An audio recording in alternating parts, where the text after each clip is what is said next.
Welcome to another edition of Smart Chat on YouTube.com. I hope all is well. Do want to do a wrestling video. Some of my raw thoughts from August the 1st of 2016. And these thoughts are in no particular order. And I welcome your thoughts, your comments in the comment section down below. Raw. Wow. Where do we start? How about the first segment? So what happens? You have Chris Jericho and Charlotte Flair versus Sasha Banks and Enzo Amore. There's some interaction before the match. Obviously, females fight females, males fight males, intergender mixed tag match, I guess you want to call it. A little bit winded. The promo, is a good 10-15 minutes. Doesn't really start off with the action like it did before. It doesn't really feel like the new era, I guess, in that instance. But, nonetheless, man, am I liking Jericho? Am I liking Jericho? Jericho from when the Jericho was in the suit and tie. That era, that time where he was saying, I am the best in the world in what I do. Do you understand what I'm telling you right now? You know that era when he was in a suit and tie. Very slow, very slow, deliberate in what he was saying. I think he's finally coming on point. His insults that he did to Sasha Banks. Sasha Banks, you're a boss, so where's your business? Where, do I punch in a time card? What exactly are you the boss of? I was cracking up. His insults, man, were probably the best part of Raw to me. Honestly. Like Charlotte Flair, like that robe outfit, I did a complete, different feeling on Charlotte over the course of the last year. I know they probably want to push Mia Jax as, the big top heel now. Charlotte Flair, I think, will stick around from quite some time and be in that picture as a top heel. Enzo Amore, Sasha Banks, are they trying to, and help me please, help us please, are they trying to make this into another angle where these two have the thing for each other, have the hots for each other? These things never really work. Never really work. Both them, Enzo and Sasha, both they're involved with someone. I mean, these things never work. You look at Dolph Ziggler, having each other as love interest. Honestly, the last one I really cared about is going back to Macho and, Randy Savage. I mean, Macho and Elizabeth. That's the last time. And they've tried to do this many of times before. I mean, yes, even Edge and Lita was, believable, or you got into, but half the time these things really don't pan out. I hope they're not going that route. Also, like when Jericho was calling Tom Tim. Funny. And that scarf that Jericho has, man.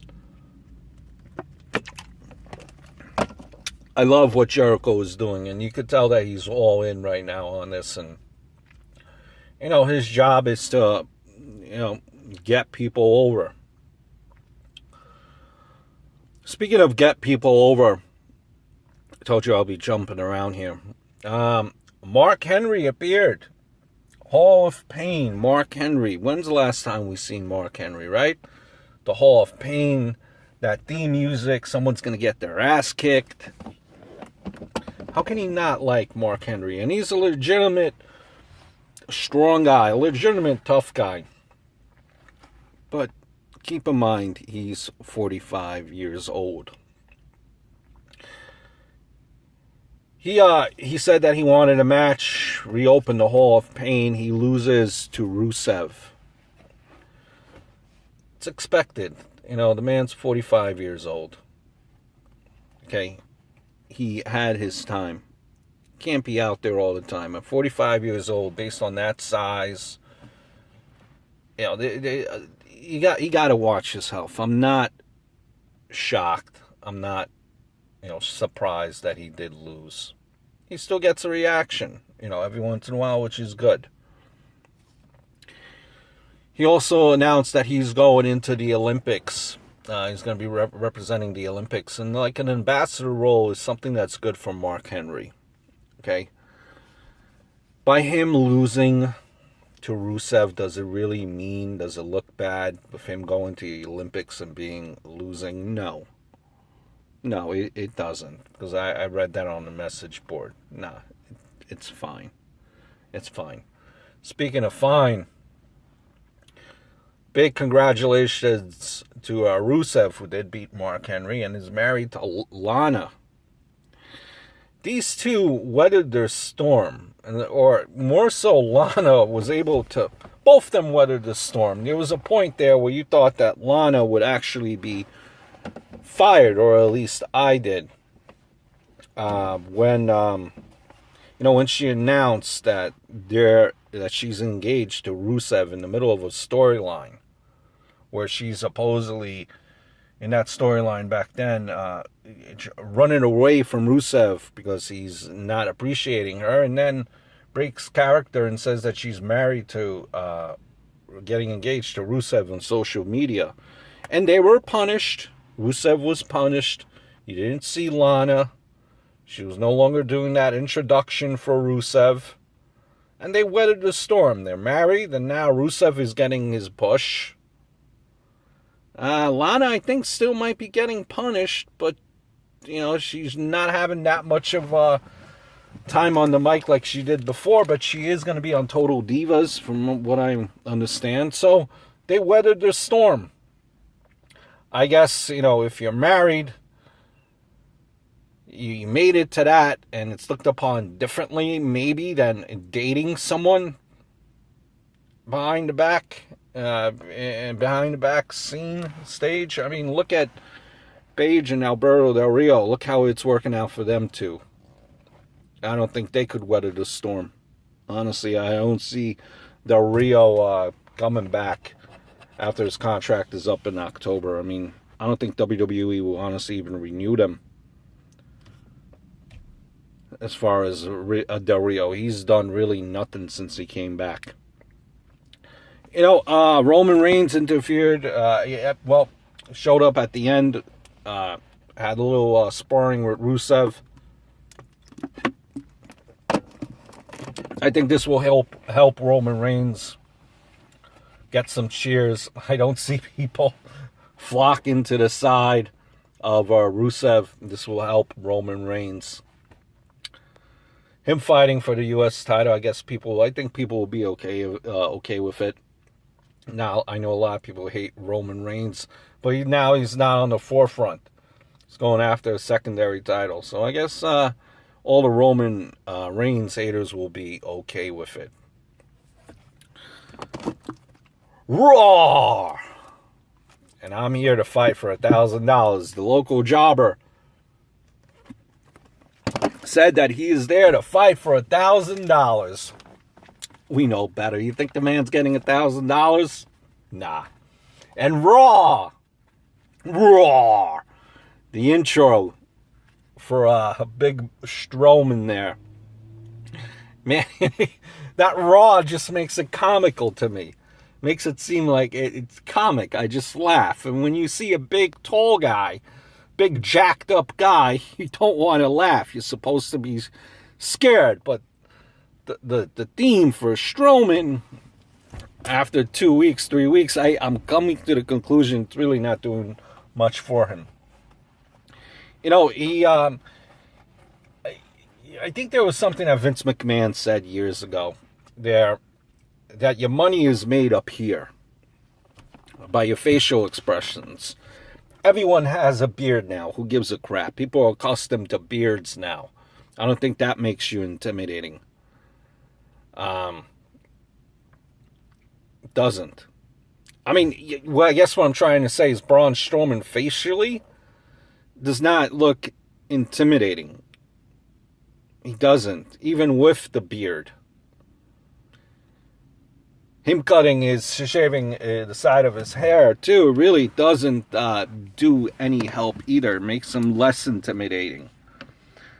I just think that Strowman needs to work on his facials. Facials, did that sound right? On his facial expressions. Because don't get me wrong, the guy's big, tall guy. Definitely want him on your side if you're having a fight, but facially he's not that scary. Speaking of facially not that scary, same goes for Mia Jack there. She's not facially scary, and she honestly doesn't seem intimidating. She has to get something down. She has to work on her promo.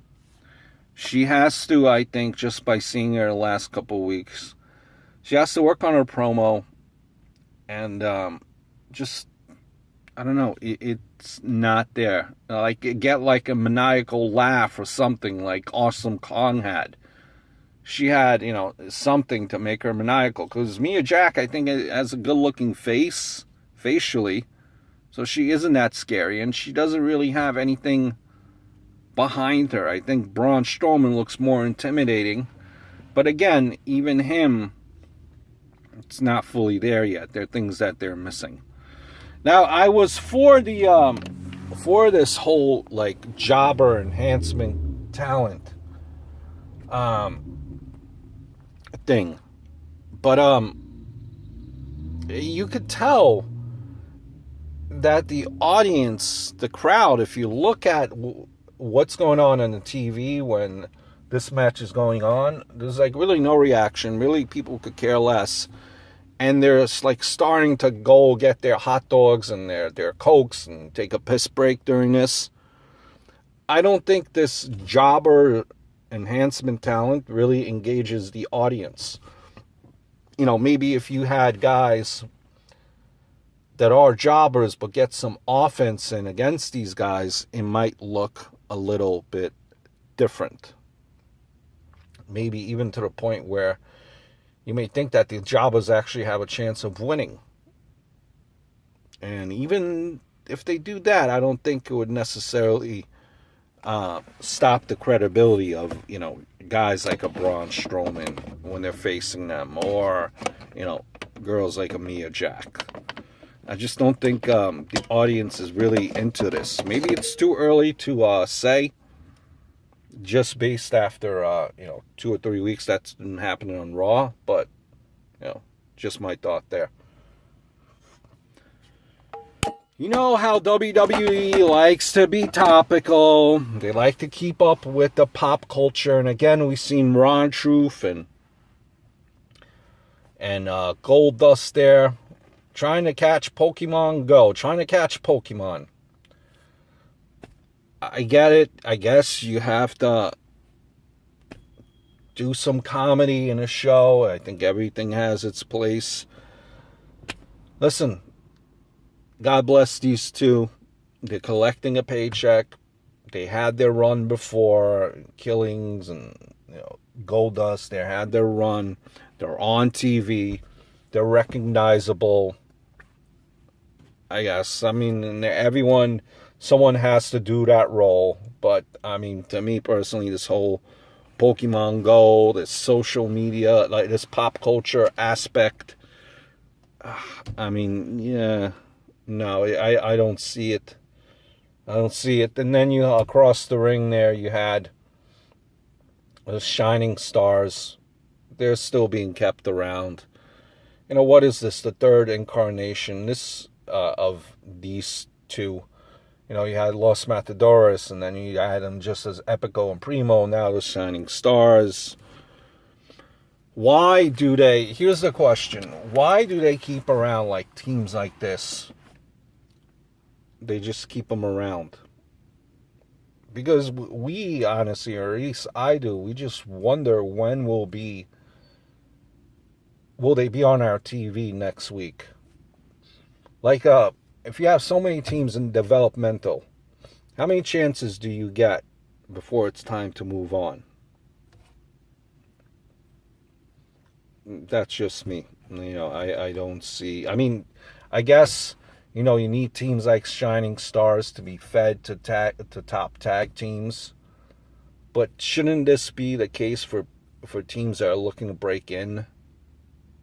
I mean, they've had 3 chances now, 3 incarnations. Darren Young and Titus O'Neil had a matchup. No one really cared. I mean, listen, when are they going to put the primetime players together again? I see it happening. I think, if I'm not mistaken, I think Titus O'Neil even said to Darren Young, what exactly made you great in the first place? Which is true. And what does this say for guys like, for Darren Young, who this was his idea. He pitched it, they accepted it, and it's just fallen flat. I mean, you just gotta sometimes cut your losses, and I keep on going back to this whole Darren Young thing. Make Darren Young great again. He was never great in the first place. Bob Backlund there, do some things, do some like exercises, strength contests, something to show that you're becoming great. I just don't get it. Finn Balor cut a promo. Finn Balor on his promo, it's very bland on Seth Rollins. His promos are bland. But I think what he has working for him, he has to definitely work on his promo, but that's about it. And I think what he has working for him, too, is the fact that he could always just go switch back and forth between that demon gimmick in case he's stale. But I really wasn't impressed by his promo at all, honestly. Really didn't get me impressed. You have guys like Jinder Mahal made his comeback. Good for guys like Jinder Mahal. It's also rumored that Jinder Mahal, Shelton Benjamin, John Morrison will be coming back. Good for Jinder Mahal. Kurt Hawkins. He realized that he's young, still relatively young, and that he might have a chance of coming back to the company. You never know. So he played his cards right. He didn't do shoot interviews. Well, he badmouthed the company. He was, spoke well of the company, and now he has another shot. I mean, listen, no matter what you say, the Indies and TNA, as much as I like all wrestling, if you want to be someplace, the place to be where everyone wants to be is the WWE. So congratulations to Jinder Mahal. Heath Slater is the guy that's just beat up all the time. And again, I don't think they're forming the 3-man band. This is Heath Slater's role, the guy that just gets knocked around. And that's okay as well, because everyone needs that type of role. Okay? The last thing, Paul Heyman is back with thank goodness he is back with Brock Lesnar, because Brock Lesnar cutting a promo. Paul Heyman, great mic guy, this is the obvious. Liked how he was building up Brock Lesnar and, Randy Orton. Was giving credit to the RKO for Randy Orton. And Randy Orton,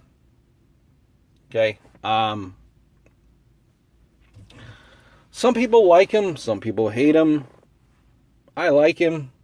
You know, Randy Orton, what he's doing, what he's been able to do as far as the RKO, it's something that, like, everyone knows what the RKO is. And he had an RKO out of nowhere on Mr. Brock Lesnar there. But Randy Orton, like, everyone knows the RKO just like everyone knew what the stunner was back then. It has, like, pop culture popularity. You have people doing memes, RKOs out of nowhere, YouTube videos, RKO out of nowhere. So he was able to get that over. Not the greatest guy on the mic. But, you know, he pops the crowd every time they come out, as well as that finisher. And I like this SummerSlam matchup because these two really don't have a history.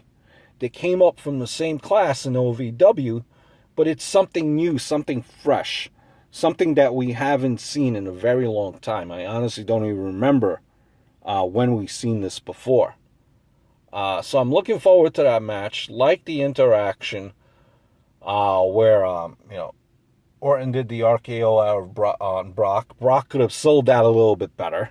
But I also, you know, like that Mick Foley was limping his way down to this stage, or running. I guess you could call that running. Stephanie McMahon running to try to catch up with Orton to get him detained. Showing again that the brand split is something that they do take seriously, where you can't be on Raw if you're a SmackDown guy. So they're making it believable in a sense where if you're not drafted, they don't want you there, kind of way. So I like that aspect too. Honestly, with this match and the way Paul Heyman was setting it up, where Orton could legitimately win with an RKO out of nowhere, but Brock wouldn't let it happen, makes me think, when Heyman kept on saying that maybe Brock could do the favors. Maybe the WWE is not happy with all the publicity that Brock got for failing a wellness policy. Failing a drug test, rather, for UFC. So that's just some of my thoughts on Raw. You know, I hope all is well, and I look forward to speaking to you very, very soon.